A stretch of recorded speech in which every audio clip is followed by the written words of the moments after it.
Guys वल आफ़ीन अनिन्नास वल्लाहु युहिब्बुल मुहसिनीन। सदक़ल्लाहुल अज़ीम। मोहतरम हज़रात, रुफ़क़ा, साथियों, मेरा वक्त कम कर दिया गया है और उन्वान आपके सामने है, अफ़ू और दरगुज़र फ़ॉरगिविंग। ये एक ऐसा उन्वान है जिसके ऊपर जितनी बात की जाए कम है, इतना कॉमन है, इतना डे टू डे लाइफ में हमारे सामने आता है। ये सबसे पहले हम बात करेंगे नेक्स्ट, अफ़ू और दरगुज़र के मायने क्या होते हैं।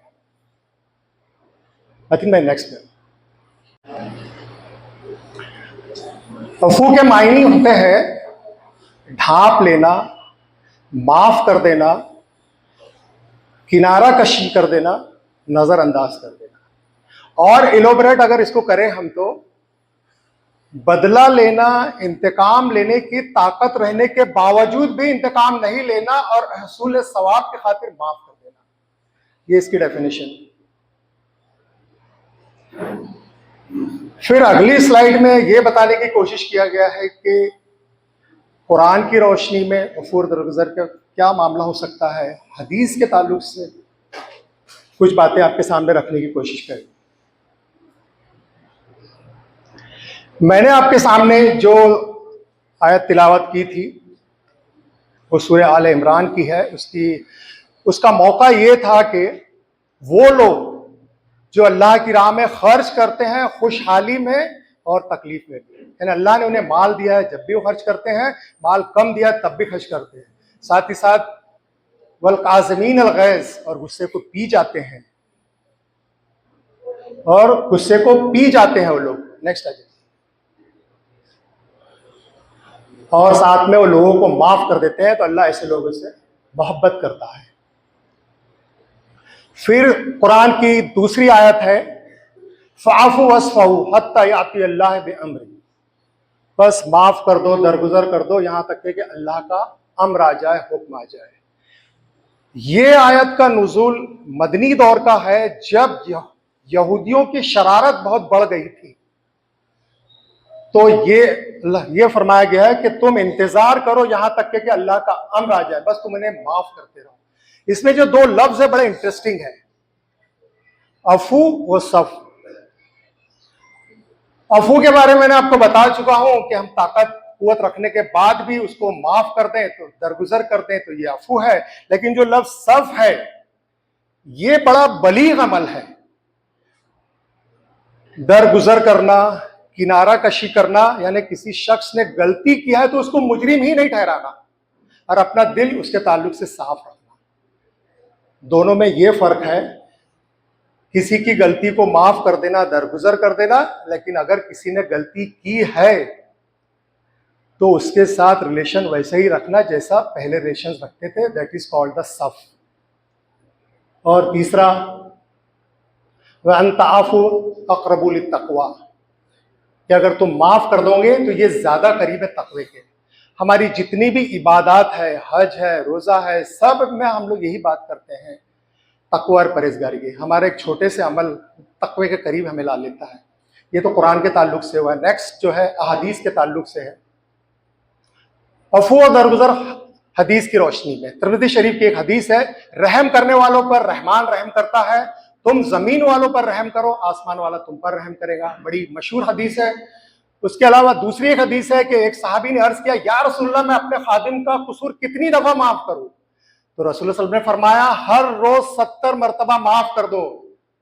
70 से मुराद ये है, ये तहदीद यानी हद बंदी नहीं है, कसरत से है, नो लिमिट है। वो जितने बार गलतियां करते हैं माफ कर दो। और तीसरी है, वो शख्स जो चाहता है कि जन्नत में उसके लिए महलात बने, तो जुल्म के जवाब में अफू और दरगुजर से काम ले, महरूम करने वालों को अता करें और कतई ताल्लुक करने वालों से सिला रहमी करें।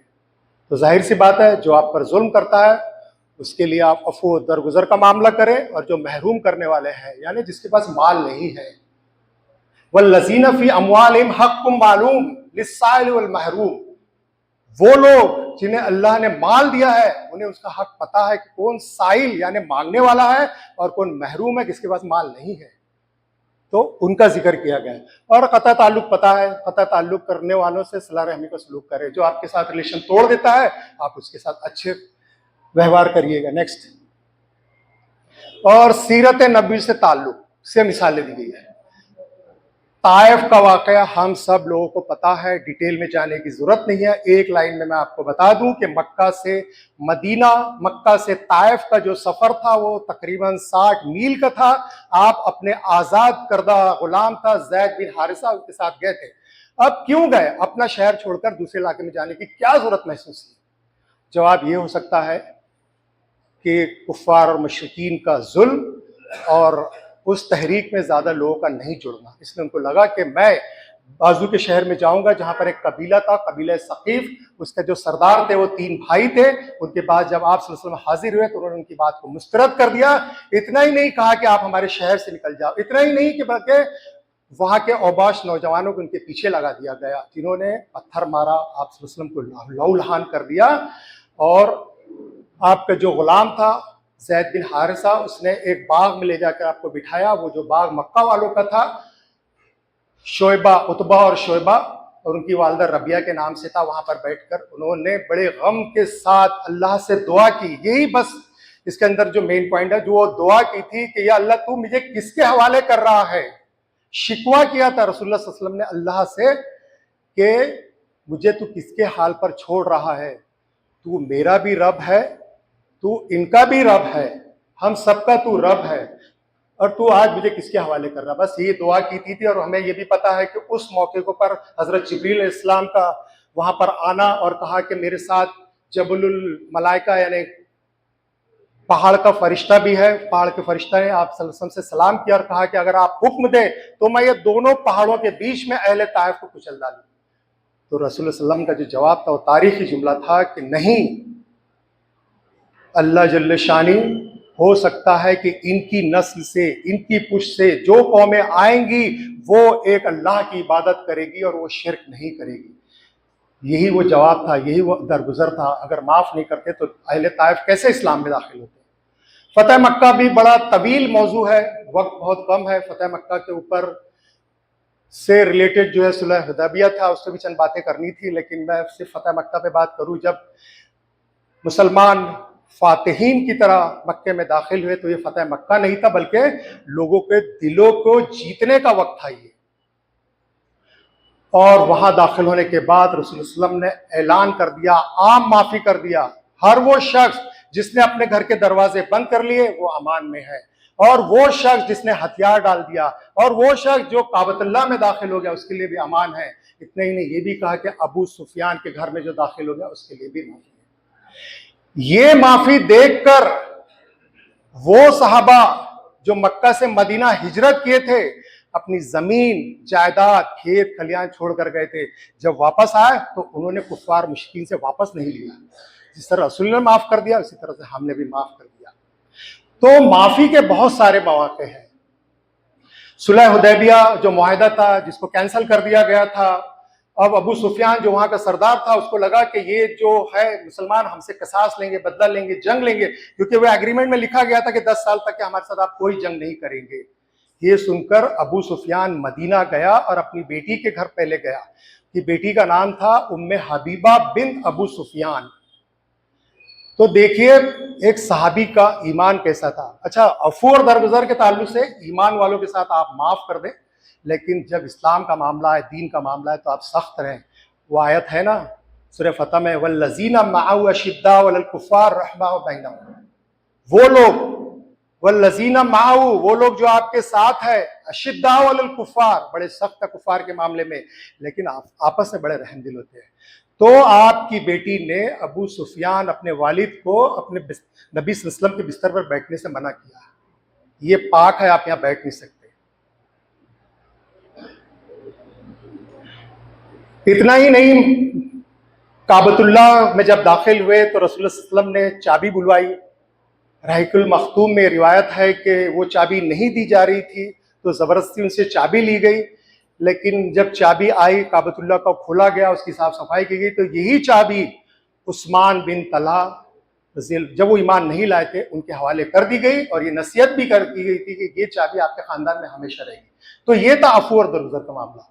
इसी की वजह से लोग जोक दर जोक इस्लाम में दाखिल हुए। अगर फतेह मक्का तो बदला लेने का वक्त था, नबी के वसल्लम जिस जगह पे खड़े थे ये वही जगह थी जहां से आपको हिजरत के लिए निकाला गया था, यही वो जगह थी जहां पर हजरत बिलाल रज़ी अल्लाह ताला को अंगार पर लिटाया गया था, यही वो जगह थी जहां पर आप पर सुसाइडल अटैक किया गया था, आपके पर ओजड़ी फेंकी गई थी, जुल्म तशद्दुद सब किया गया था। उसके बाद भी आपने आम माफी का ऐलान कर दिया। ठीक उसी तरीके से जिस तरह से हजरत यूसुफ अलैहिस्सलाम ने अपने भाइयों को माफ कर दिया था। किसी को कहा था कि इसकी खबर नहीं होना चाहिए थी, सिर्फ अपनी सौजा हजरत आयशा रज़ी अल्लाह से कहा था कि तुम सफर की तैयारी करो। तो पता नहीं कैसे ये बात लीक हो गई, ये मुखबिरी हो गई। ये सहाबी थे, बदरी सहाबी थे, हातिब। इन्होंने खत लिखा और खत एक लेडी के हवाले किया कि इसे अहले मक्का तक पहुंचा दो कि बहुत बड़ा काफिला मुसलमानों का आप पर हमला करने के लिए आ रहा है। तो अल्लाह ने वही के जरिए नबी सल्लल्लाहु अलैहि वसल्लम को ये खबर कर दी कि वो औरत के पास एक खत है। तो आप सल्लल्लाहु अलैहि वसल्लम ने हजरत अली के कुछ साथियों को दौड़ाया उसके पीछे कि ये बात लीक नहीं होनी चाहिए। रास्ते में उस औरत को पकड़ा गया। उस औरत ने कहा कि मेरे पास कोई खत नहीं है। उसकी तलाशी ली गई, कोई खत नहीं निकला। लेकिन हजरत अली ने कहा कि अगर रसूलुल्लाह सल्लल्लाहु अलैहि वसल्लम ने कहा है तो बात सच है। उससे कहा कि देखो, अगर तुम नहीं बताओगे तो हम तुम्हें बरहना कर देंगे। तो उस औरत ने कहा ठीक है, आप लोग अपना मुंह पलटाइए। तो उसने अपने बाल की दिखाया तो साहबी ने कहा कि या रसूलुल्लाह, मेरे बच्चे, मेरा अहलो अयाल, मेरे कराबतदार सब के सब मक्का में है और अहल कुफार के मातहत है, इसलिए मैं चाहता था उनकी थोड़ी सी मदद कर दो। तो रसूल सल्लम ने इन बदरी साहबी को भी माफ कर दिया।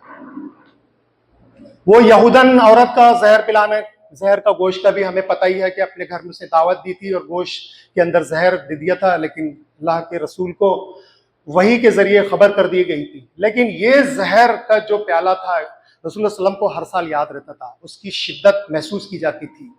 नज़ा के वक्त भी आप सल्लल्लाहु अलैहि वसल्लम ने बात कोट की थी।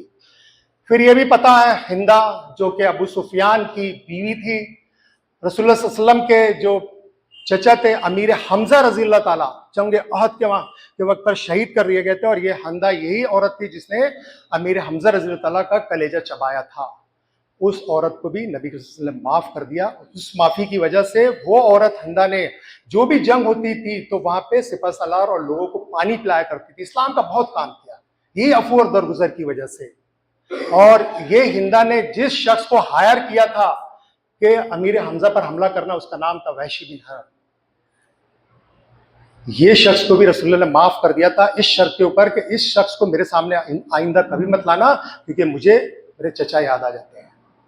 और आखिर में सुराका बिन मालिक, ये वो शख्स था जब नबी सल्लल्लाहु हजरत अबू बकर के साथ हिजरत के लिए निकले थे और गार में जब पनाह गजीन थे, तो ये शख्स वहां पहुंच गया था घोड़े के ऊपर। करीब तर था कि वो आप पर हाथ डालता, लेकिन उसके घोड़े को धंसा दिया गया। तो इस शख्स को भी रसूल सल्लम ने माफ किया और इसको खुशखबरी दी कि जब ईरान फतह होगा तो कैसर कसरा के इसको कंगन पिलाया जाए। ये वसीयत भी पूरी की गई थी हजरत उमर बिन खत्ताब रज़ी अल्लाह ताला के ज़माने में। नेक्स्ट, अब बात करते हैं मौजूदा सूरत हाल क्या है। मौजूदा सूरत हाल यही है, हर शख्स के अंदर यही है कि इंतकामी जज्बे के साथ जीता है, वो बदला लेने की उसमें धुन रहती है। वो चाहता है कि मैं ईंट का जवाब पत्थर से दूं। वो हमेशा प्लानिंग में रहता है, हमेशा टेंशन में रहता है कि कैसे मैं इसके साथ बदला लूं और कैसे कोई मौका क्रिएट करूं मैं।